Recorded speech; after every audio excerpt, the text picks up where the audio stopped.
नमस्ते बिहार देख रहे हैं आप और मैं हूं आप सबके साथ अनूप। खबरों की शुरुआत करेंगे और सबसे पहले बात बेखौफ हुए बिहार में शराब तस्करों की। बिहार में शराब तस्कर अब तांडव पर उतर आए हैं। सीतामढ़ी के कुआरी गांव में छापेमारी करने गई पुलिस की टीम पर तस्करों ने ही हमला बोल दिया। अंधाधुंध फायरिंग में मेजरगंज थाने के एसआई दिनेश राम शहीद हो गए, जबकि चौकीदार लाल बाबू पासवान जख्मी हुए हैं।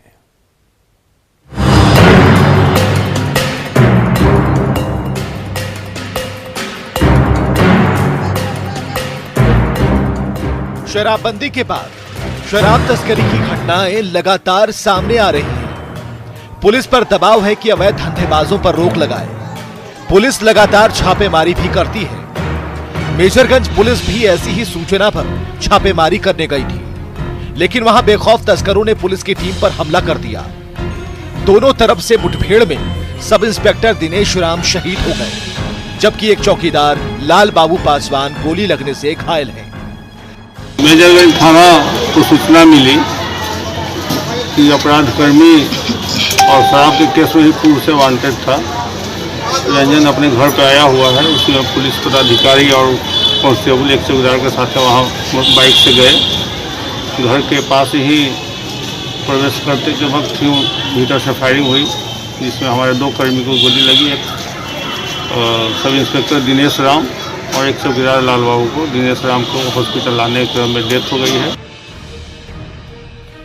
सब इंस्पेक्टर दिनेश राम पूर्वी चंपारण के सरसौल गांव का रहने वाला था और फिलहाल सीतामढ़ी के मेजरगंज थाने में तैनात था। घटना की खबर जैसे घर वालों को मिली, वैसे ही चीख पुकार शुरू हो गई। शहीद की मां का रो रो कर बुरा हाल है। वहीं पूरे गांव में मातमी सन्नाटा पसरा है। मुठभेड़ की घटना पर बिहार पुलिस एसोसिएशन ने दुख जताया। एसोसिएशन के अध्यक्ष मृत्युंजय सिंह ने आरोप लगाया कि बड़े अधिकारी छापेमारी पर दिशा निर्देश के बजाय पुलिस पर दबाव बनाते हैं और यही वजह है कि घटनाएं होती हैं। काफी दुखद घटना है। देखिए, सबसे बड़ी जिले में जो घटनाएं घटित होती है, पुलिस के जो निचले स्तर के थाने हैं उस पर एसपी जो होता है वो कोऑपरेट करना चाहिए, सहयोग करना चाहिए, दिशा निर्देश देना चाहिए, मार्गदर्शन देना चाहिए कैसे अब रेड छापेमारी करे। जो सूचनाएं होती है केवल दबाव बनाया जाता है, जिसका परिणाम ये होता है। मैं मृतक दरोगा के प्रति सच्ची श्रद्धांजलि व्यक्त करता हूं और मांग करता हूं कि उसकी बच्चे की पढ़ाई की व्यवस्था सरकार करे। पुलिस एसोसिएशन की नाराजगी अधिकारियों से है तो हर घटना के बाद सियासतदानों की बयानबाजी शुरू हो जाती है। नक्सली समझते वो बात होता, नक्सली से मुठभेड़ हुआ है समझते, लेकिन शराब माफिया आज कमांड में नहीं है। जिस तरह से शराब आ रहा है बाहर के राज्यों से और पूरी तरह से पुलिस की मिलीभगत से, इसकी जांच होनी चाहिए। किस स्थिति में मुठभेड़ हुआ, वहां क्या मामला है, कॉल डिटेल निकलना चाहिए। शराब तस्कर, दारू माफिया जो कार्य कर रहे हैं और जिस प्रकार से हमारे प्रशासन और जवान उन दारू माफियाओं पर दबिश डाल रहे हैं, तो ये तो कायराना अटैक किया है हमारे जवानों पर दारू माफियाओं ने ना, और हमारा जवान मुंहतोड़ जवाब दे रहा है। सीतामढ़ी और नेपाल की खुली सीमा का तस्कर फायदा उठाते हैं। माना जाता है कि इस कारोबार में कई सफेदपोश भी जुड़े हैं।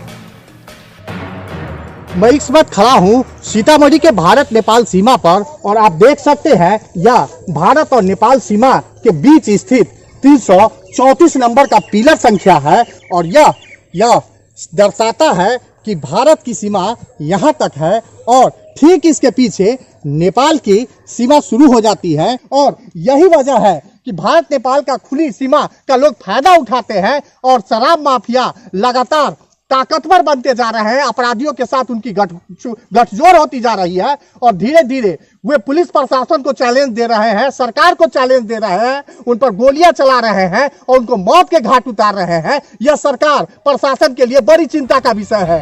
पूरे मामले का खुलासा तो जांच के बाद होगा, लेकिन इतना तो दिख रहा है कि शराब तस्कर बेखौफ हैं, तभी तो पुलिस पर गोलीबारी से बाज नहीं आते।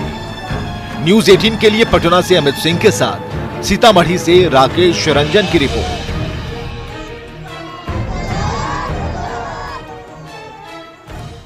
सीतामढ़ी पुलिस लाइन में शहीद दारोगा के पार्थिव शरीर को अंतिम दर्शन के लिए रखा गया, जहां पर पुलिसकर्मियों ने सलामी देकर उन्हें श्रद्धांजलि दी।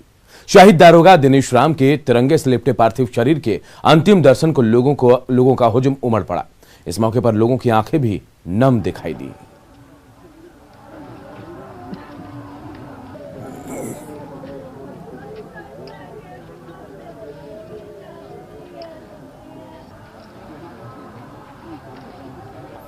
तो देखिए, तिरंगे में लिपटा है पार्थिव दारोगा का शरीर, पार्थिव शरीर है और नम आंखों से लोग विदाई दे रहे हैं। पुलिस लाइन में शहीद दारोगा को श्रद्धांजलि दी गई है, अंतिम दर्शन के लिए उनका शव रखा गया और यहां भारी भीड़ उमड़ी, नम आंखों से उनको विदाई दी गई। गोपालगंज में अपराधियों ने गैस एजेंसी में लूट की कोशिश के दौरान 3 कर्मचारियों को गोली मार दी। घटना उचका गांव की है। शाम को 2 बाइक पर सवार अपराधियों ने एजेंसी के कर्मचारियों से लूट की कोशिश की और इसका विरोध करने पर फायरिंग शुरू कर दी। 3 कर्मचारियों को इलाज के लिए गोरखपुर रेफर किया गया है। बताया जा रहा है कि गैस एजेंसी जो है बीजेपी नेता सुदामा मांझी का है। गैस बेच कर आकर अपना पैसा मिला रहे थे टेबल पर रखकर। जब तक 4 आदमी आते हैं, 2 आदमी अंदर घुसते हैं, घुसकर पैसा झपटते हैं। ये लोग विरोध किया, गोली चला दिए, जिसमें 3 आदमी को गोली लगा है। इधर सोनपुर में सिवान की युवती से गैंगरेप मामले में अब तक किसी की गिरफ्तारी नहीं हुई है। हालांकि पुलिस का दावा है कि सभी आरोपियों की पहचान कर ली गई और जल्द ही सभी को गिरफ्तार भी कर लिया जाएगा। युवती ने 3 युवकों पर गैंगरेप का आरोप लगाया है।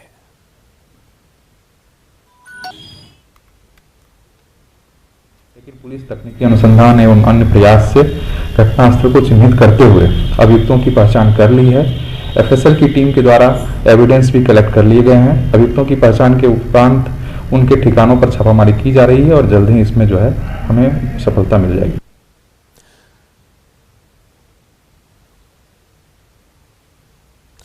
बेतिया में हथियार के बल पर एक महिला से रेप की खबर आई। आरोप गांव के एक व्यक्ति रामविलास पटेल पर लगा है। पीड़ित की शिकायत के बाद उसके गिरफ्तारी के लिए छापेमारी की जा रही है। पीड़ित के पति ने बताया कि आरोपी रामविलास पटेल घर में घुस गया और हथियार के बल पर महिला को बाहर ले जाकर उसने दुष्कर्म किया। रामविलास पटेल आए हैं और हमारे पास जबरदस्ती किया और हम इनकार करने के बाद तो हमारे को मुंह बांधकर और बंदूक दिखाकर और घर से घसीट कर बाहर ले आकर उसके साथ कर दिया। छपरा के अवतार नगर थाने में पुलिस हिरासत में कैदी की खुदकुशी मामले में 3 पुलिसकर्मियों को सस्पेंड कर दिया गया है। घटना के तुरंत बाद थानाध्यक्ष को लाइन हाजिर किया गया और रिपोर्ट आने के बाद अब कार्रवाई भी की जाएगी। अवतार नगर थाना के मौजमपुर निवासी शैलेश पांडे को उसकी पत्नी की शिकायत पर गिरफ्तार किया गया था और उसने थाने की हाजत में ही खुदकुशी कर ली। सीसीटीवी फुटेज के आधार पर पुलिस ने कार्रवाई की है। के आधार पर यह पाया गया कि ओडी पदाधिकारी और थाना हाजत प्रभारी हाजत पहरा में जो लगे थे और थाना अध्यक्ष और सतर्कता अगर बरतते तो शायद ये घटना रोकी जा सकती थी।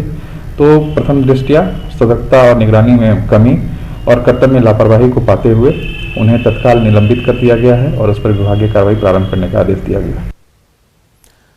बिहार सरकार का दावा है कि राजधानी पटना से बिहार के किसी भी जिले में 5 घंटे में पहुंचा जा सकता है। इसके लिए सड़कों का चौड़ीकरण और फ्लाईओवर बनाए भी जा रहे हैं। लेकिन सरकार के दावों की हकीकत क्या है, देखिए न्यूज 18 के इस रियलिटी चेक में।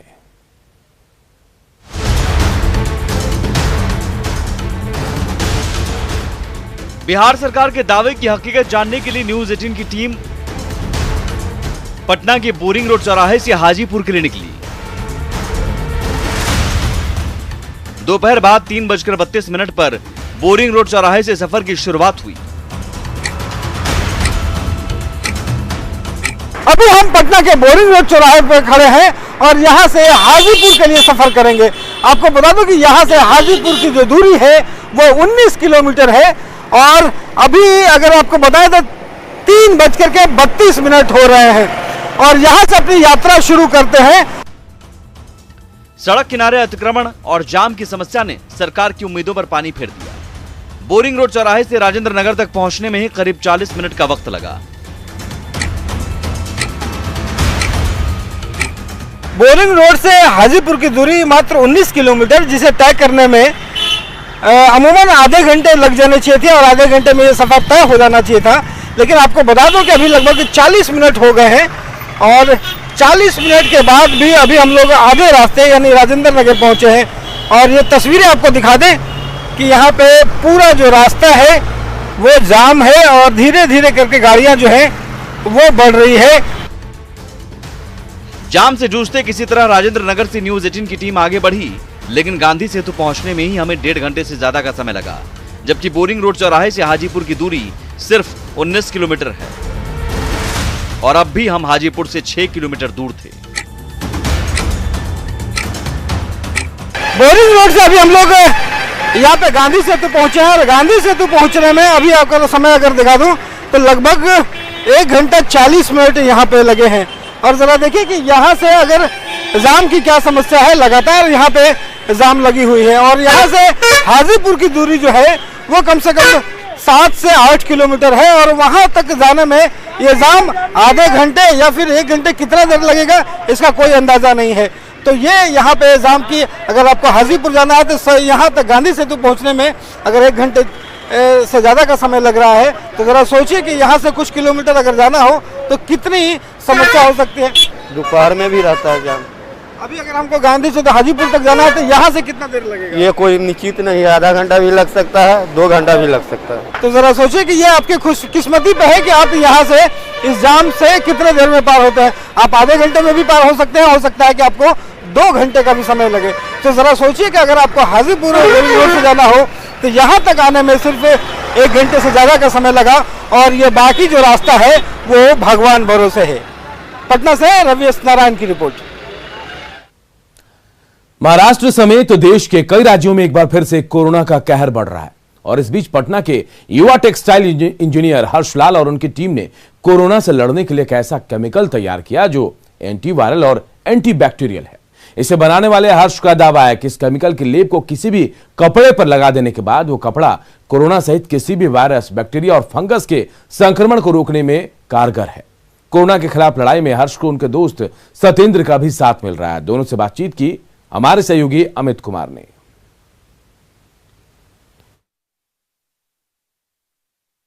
हमने जो बनाया है वो एक एंटीवायरल सॉल्यूशन बनाया है। एंटीवायरल सॉल्यूशन को हम किसी भी तरह के फैब्रिक के साथ में हम ट्रीट कर सकते हैं और उस फैब्रिक को हम antiviral, anti fungal, anti bacterial बना सकते हैं। Not only antiviral but since अगर हम एंटीवायरल बना रहे हैं या बैक्टीरियल बना रहे हैं या फंगल बना, तो उससे एक प्रॉब्लम हमारे, आप देखिएगा, सिर्फ ये ऐसा नहीं कि सिर्फ कोरोना के समय काम आता है। आप हॉस्पिटल में चले जाइए, होटल्स में चले जाइए, हर जगह ये आप देखिएगा कि एक एक बेडशीट जहाँ पे शेयर टेक्सटाइल यूज हो रहा है, जहाँ पे भी हम कुछ जैसे लेटर से हम एक चादर 2 लोग यूज कर रहे हैं, वहां पे बहुत सारे ये जो संक्रमण हुआ है, ट्रांसमिशन हुआ, उसका बहुत प्रॉब्लम होता है। ये जो कोरोना वायरस है ना, वो काफ़ी मतलब कांटेक्ट होते हैं ना, पीपल्स के कांटेक्ट वो काफ़ी तेज़ी से बढ़ रहा था। तो हमने सोचा लाइक कि इस चीज़ को कम करने के लिए कुछ तो ऐसी चीज़ होनी चाहिए, लाइक कपड़ों में या लाइक जो ये वायरस हो रहा है वो टच करने से ही बढ़ रहा है। तो हमने सोचा लाइक अगर कोई बंदा किसी बेड पर भी लेटता है तो वो अपनी जो वायरसेस के कुछ मतलब पार्टिकल्स होते हैं वो बेड पर भी छोड़ जाते हैं। कल विधानसभा की दूसरी पाली शुरू होने से पहले पोर्टिको में जबरदस्त ड्रामा हुआ। भाकपा माले के विधायक महबूब आलम ने सुरक्षा कर्मियों पर बदसलूकी का आरोप लगाया और बीच सड़क पर बैठ गए। विधायक का आरोप था कि सुरक्षा में तैनात तो चंद्रशेखर प्रसाद गुप्ता ने उनके साथ धक्का मुक्की की।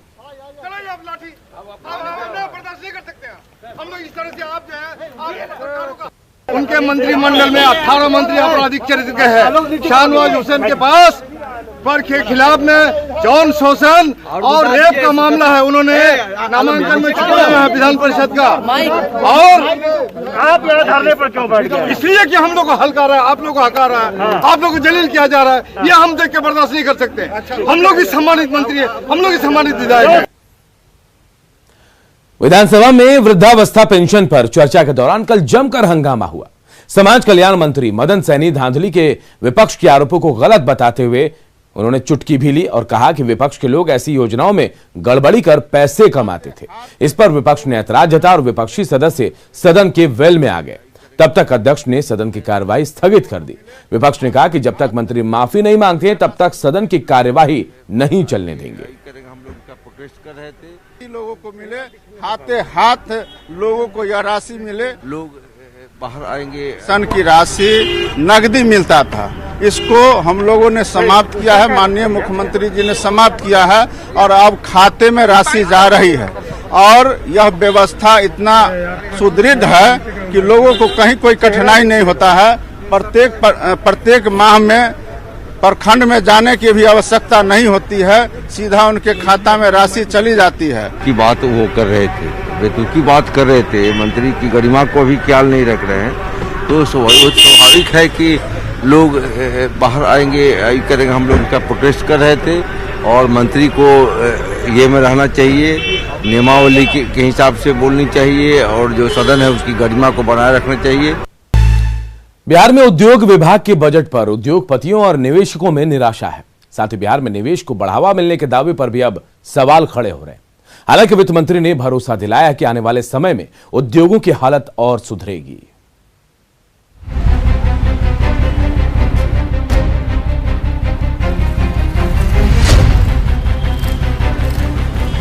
बिहार में उद्योग कैसे लगेंगे, युवाओं को रोजगार कैसे मिलेगा, बिहार के बजट से ये सवाल उठने लगे हैं। बजट पर उद्योग जगत की नजरें टिकी थी, लेकिन पिछले साल के मुकाबले उद्योग विभाग के बजट में सिर्फ 0.59% की बढ़ोतरी हुई, वो भी तब जब सरकार ने 20 लाख रोजगार सृजन का वादा किया है। इंडस्ट्री और एम्प्लॉयमेंट जनरेशन करना एक टेक्नो मैनेजरियल इशू नहीं है, ये एक सीरियस इशू है और इसके लिए एक प्रॉपर रोड मैप होना चाहिए, इंडस्ट्रियल रोड मैप होना चाहिए। 90-1200 करोड़ के बजट में किसी ऐसे राज्य में जहां उद्योगों का जाल नहीं बिछा हुआ हो तो ये क्या हो सकता है। तो ये बजट और अधिक होना चाहिए था, लेकिन फिर भी मैं ये मानता हूँ कि एक शुरुआत है और शायद अब सरकार इंडस्ट्री की तरफ भी अपने आप को मुखातिब कर रही है। बिहार में कई उद्योगपतियों ने निवेश किए थे, तब सरकार ने उन्हें प्रोत्साहित करने के लिए इंसेंटिव देने की बात कही थी, जो करीब 1500 करोड़ के आसपास की है। बावजूद उद्योग विभाग का बजट सिर्फ 1190 करोड़ रुपए है, लेकिन डिप्टी सीएम ने दावा किया है कि आने वाले दिनों में बिहार में उद्योग लगेंगे। उद्यमियों को हम सब प्रमोट करेंगे, उद्योग जो स्थापित करने आएंगे उनको हम सारी आधारभूत संरचनाओं को उपलब्ध कराएंगे। ये सारी चीज़ें हैं और जान लीजिए कि सरकार इस मामले में पूरी ईमानदारी से जिन चीज़ों को अपने मैनिफेस्टो में कहा है और सारी चीज़ों को उतारने का। देश में 7 मेगा टेक्सटाइल पार्क बनाने की घोषणा की गई है, लेकिन इसके लिए जो नियम बनाए गए हैं उसे लेकर बिहार सरकार ने अब तक कोई ठोस कदम नहीं उठाया। ऐसे में उद्योग को लेकर बिहार के बजट पर विपक्ष सवाल खड़े करता है। आपने चलाया था दलित उद्यमी योजना, उस योजना में आपने जो राशि दिया है उस राशि से 1900 लोगों को प्रथम किस्त मिलेगा, तो द्वितीय और तृतीय किस्त कब मिलेगा। इंडस्ट्री के लिए इंडस्ट्रियल पॉलिसी लाई गई है, जिसमें जितने आने वाले निवेशक हैं जो बिहार में नई इंडस्ट्रियल पॉलिसी के तहत निवेश करेंगे, उनको क्या क्या छूट मिलेगी, उनको क्या क्या रियायतें मिलेगी, उनको कैसे सरकार की तरफ से सिंगल विंडो क्लियरेंस सिस्टम मिलेगा। उसमें ज़मीन का प्रावधान है, उसमें बिजली में सब्सिडी का प्रावधान है, उसमें कर क्लियरेंस का प्रावधान है, उसमें स्टेट टैक्सेस का प्रावधान है। हमारी जो नई इंडस्ट्रियल पॉलिसी 2019 में आई है वो अपने आप में एक मील का पत्थर है। उद्योग मंत्री बनने के बाद शाहनवाज हुसैन ने बिहार में उद्योगों का जाल बिछाने की बात कही थी, लेकिन बजट में किए गए प्रावधानों से उद्योगपति और निवेशकों में निराशा है। आनंद अमृतराज, न्यूज़ 18, पटना। एक जीनियस की पहचान छोटी उम्र से ही हो जाती है और वो अपना कमाल छोटी उम्र से ही दिखाना शुरू भी कर देते हैं। नेटवर्क 18 भी कुछ ऐसे जीनियस को आपके सामने ला रहा है। नेटवर्क 18 की खास पेशकश बायजूस यंग जीनियस में इस बार हमारे साथ जुड़ी पीवी सिंधु इन बच्चों का उत्साह बढ़ाने के लिए। देखना ना भूलें बायजूस यंग जीनियस 27 फरवरी शाम 7:30 बजे न्यूज़ 18 बिहार झारखंड पर। मैं इन्हें क्वीन ऑफ बैडमिंटन मानता हूं, PV Sindhu. Oh my God. देखिए। Hi. I hope you got surprised. Yeah. जब मैं बैडमिंटन शुरू किया था ऐसा नहीं था कि I will become a world number one. But the only thing is we have to believe in ourselves. Yeah. I think that is the only thing I wish and I hope and I do the same thing. And I wish that you do the same thing. And at the age of 10, you've achieved a lot, and now you're achieving a lot more. And I'm sure that you will get many more medals for the country. And I would wish you all the very best, and I believe that you can do it.